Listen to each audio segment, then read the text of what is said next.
एक गांव में एक किसान रहता था। एक बार उसे कहीं से बाज का एक अंडा मिला। उसने वो अंडा मुर्गी के अंडे के साथ रख दिया। मुर्गी उस अंडे को अन्य अंडे के साथ सेने लगी। कुछ दिनों में मुर्गी के अंडों में से चूजे निकल आए और बाज के अंडे से बाज का बच्चा। बाज का बच्चा चूजों के साथ पलने लगा। वो चूजों के साथ खाता पीता खेलता इधर उधर फुदकता हुआ बड़ा होने लगा।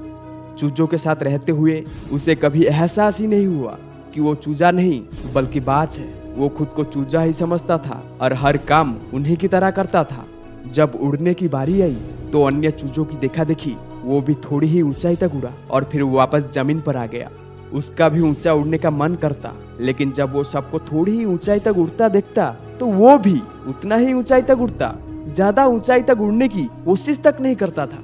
एक दिन उसने ऊंचे आकाश में एक बाज को उड़ते हुए देखा। इतनी ऊंचाई पर उसने किसी पक्षी को पहली बार उड़ते हुए देखा था।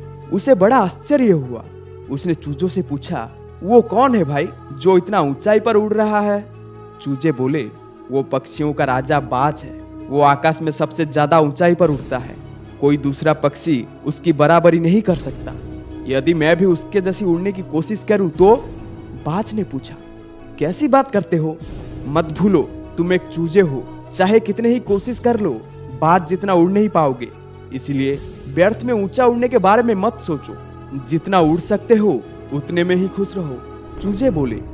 बाज ने यह बात मान ली और कभी ऊंचा उड़ने की कोशिश नहीं की। बाज होने के बावजूद वो पूरी जिंदगी मुर्गे के समान जीता रहा। दोस्तों, इस कहानी से हमें यह सीख मिलती है कि सोच और दृष्टिकोण का हमारे जीवन पर बहुत गहरा प्रभाव पड़ता है। हम सभी क्षमता और संभावनाओं से परिपूर्ण हैं। चाहे हम किसी भी परिस्थिति में क्यों ना हो, हमें आवश्यकता है अपनी क्षमता को पहचानने की और अपनी सोच तथा अपने दृष्टिकोण को व्यापक बनाने की।